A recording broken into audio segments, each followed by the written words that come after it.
और 30 अक्टूबर से लेकर के 29 मई 2025 तक धनु राशि वाले दुनिया आपकी लोहा मानेगी। ये बहुत ही महत्वपूर्ण आपके समक्ष वीडियो प्रस्तुत कर रहा हूं। प्रिय धनु राशि वाले, देखिए हो क्या रहा है। राहु जो ग्रहों में राक्षस ग्रह है, जिसके अंदर इतनी क्षमता है ना कि प्रत्येक मनुष्य को रंक से राजा या राजा से रंक बना सकता है।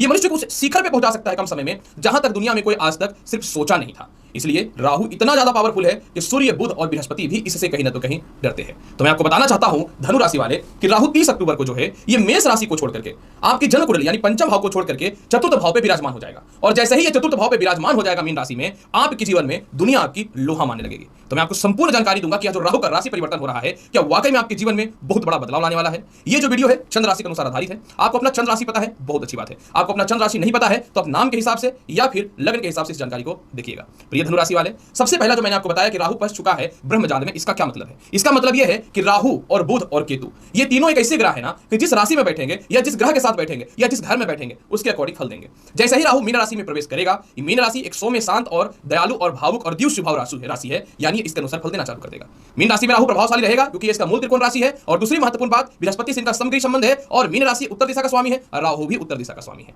जैसे ही राहु मीन राशि में बैठेगा, आपके जीवन में क्या बदलाव होगा यह जानकारी देने से पहले मैं आपको यह बता दूं कि जब राहु आपके 18 महीने पहले तक मेष राशि में गोचर कर रहे थे तो पंचम भाव पे गोचर कर रहे थे। जब ये पंचम भाव पे गोचर कर रहे थे तो इनकी सूर्य की दृष्टि सिंह पे और नीच दृष्टि धनु पे भी दृष्टि पड़ी हुई थी। यही कारण है कि पिछला जो 18 महीना आपके जीवन में रहा, संतान पक्ष को लेकर के परेशानी, लॉटरी सट्टा शेयर मार्केट में व्यर्थ का इन्वेस्टमेंट, गलत प्रेम संबंध, मेंटल अस्थिरता, संतान के कारण धन की हानि, सीनियर अधिकारियों से डिमोशन, सीनियर अधिकारियों से बदनामी, डिप्रेशन और इसके अलावा आपके कर्म क्षेत्रों में गलत आरोप का भी शिकार मिला।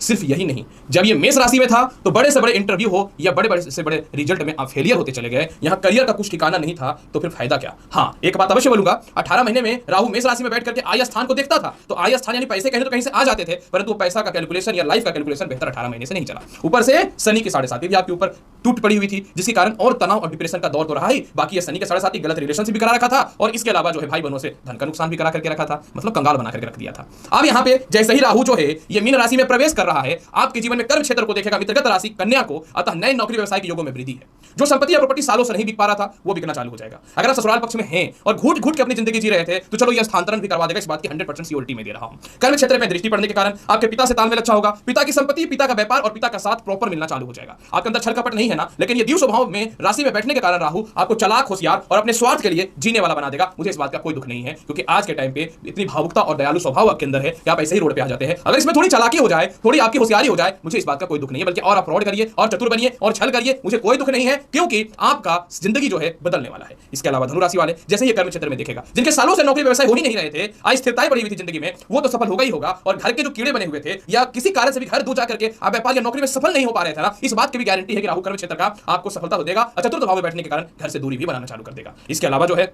धनु राशि वाले, क्योंकि मैं बोला हूं दुनिया तुम्हारी लोहा मानेगी, इनका द्वादश स्थान पे दृष्टि पड़ने के कारण जो राहु पंचम भाव में बैठ करके थोड़ा कर्जदार बनाया था, अब कर्ज की मुक्ति भी करेंगे। विदेश यात्रा के लिए समय बहुत ही बेहतर है। व्यर्थ के केस मुकदमे, गलत आरोप या गलत विवाह या गलत प्रेम संबंध के कारण जो 1.5 सालों से परेशान थे ना पिछला, इससे आपको बचाना चालू कर देगा। इसके अलावा धनु राशि वाले अष्टम भाव पे दृष्टि, आपको लगता था कि जीवन में डिप्रेशन से इंसान मर जाए, जीने से अच्छा है, इस बार आप जो है आत्मविश्वास में जागृत होंगे और जो लोग ये सोच चुका था ना अब सुसाइड कर लूंगा, रास्ता कुछ नहीं खुलता है, अब आपके अंदर एक हिम्मत और एक प्रबलता देखने को मिलेगा। इसके अलावा धनु राशि वाले जैसे ही इनकी अष्टम भाव पे पंचम दृष्टि जाएगी, आप समझ नहीं सकते हैं, व्यर्थ का सरकार के पास पैसा फंसा हुआ था, व्यर्थ का जो रोक रखा था वो मिलना चालू हो जाएगा। भूमि, मकान, वाहन, संपत्ति का लाभ मिलेगा। खास करके जो व्यक्ति राजनीतिक में, प्रशासनिक में, बैंकिंग में, खेलकूद में, लॉटरी सट्टा शेयर मार्केट में, इलेक्ट्रॉनिक्स में, मादक पदार्थों से रिलेटेड या फिर जो व्यक्ति कहीं ना तो कहीं संपत्ति से रिलेटेड काम करता है, आपकी बल्ले बल्ले हो रही है, इस बात की सियोरिटी में दे रहा हूं। ग्रहों का प्रभाव इस प्रकार का पड़ रहा है। इसके अलावा धनु राशि वाले क्योंकि राहु का अष्टम भाव में दृष्टि पड़ने के कारण जो है जो अव्यर्थ के प्रेम बदनाम में परेशान थे वह ठीक होना चालू हो जाएगा। सबसे बड़ा बात ना, जो आप सीधे होते हैं, दयालु होते हैं, भावुक होते हैं, जिसका नाजायज फायदा लोग उठाता है ना, वो ससुराल पक्ष का ही लोग क्यों ना हो या खुद का ही घर का लोग क्यों ना हो, आपको बताना चाहता हूं एक ऐसा समय है कि इस बार जो है आपके घर वाले आपके पीछे क्यों ना पड़ जाए, आप अपना देखने वाले रहेंगे। ससुराल पक्ष से रिलेटेड जो भी परेशानियां हैं, केस मुकदमा, डिस्टर्बेंस, इसको तो ठीक होगा ही होगा। कुछ हद तक ये सेपरेशन को ठीक करेगा, वैवाहिक जीवन को भी ठीक करना चालू कर देगा।